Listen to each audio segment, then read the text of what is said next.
Thanks. It's become very trendy in the past couple of years. Protein. Many are turning to powders to get their daily recommended amount. But a new study from Consumer Reports found that many of the powders it tested could actually contain high levels of lead. Our Alexis Crandall spoke to a personal trainer and gym goers about the new report. She joins us now live. Alexis, what should people know about this new report?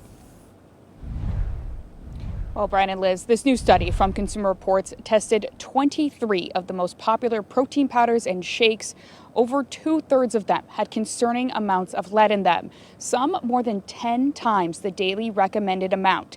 Now, the FDA does not approve, review, or test supplements like protein powders before they hit the market.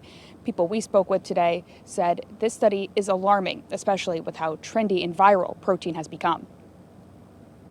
I feel like everything I see now, it has the word protein in front of it. It's hard to avoid protein, whether it's on social media, with people sharing their favorite high-protein recipes, or in the grocery store, with many products now showing how many grams of the macronutrient come in a serving. But a new study from Consumer Reports revealing over 2/3 of the protein powders they tested have lead, some well above the daily recommended level. I think it is scary just thinking about what other types of foods that are marketed as protein could potentially be contaminated as well. Personal trainer Meg Satterwaith, who has a degree in nutrition, says people shouldn't rely on protein powders and shakes to meet their daily amounts. I definitely recommend whole food sources of protein first and foremost. If you're not able to then meet your protein needs, then you can start to supplement with the powders and things like that. Scott Kenyon says he researched the protein powder he uses, taking it daily to add more protein to his diet while also eating foods high in it. Just once a day, you should be getting it from your actual diet. So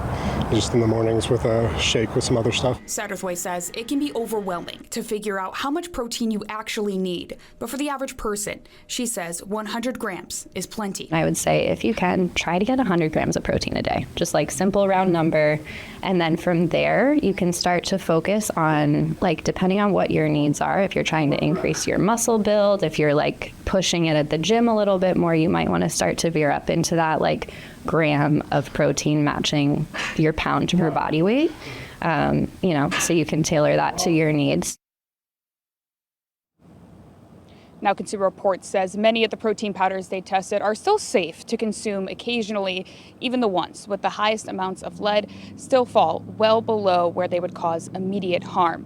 Now, nutritionists say whole foods are always what you should reach for before supplements when trying to reach your daily protein goal. Live in South Burlington, Alexis Crandall, NBC5 News.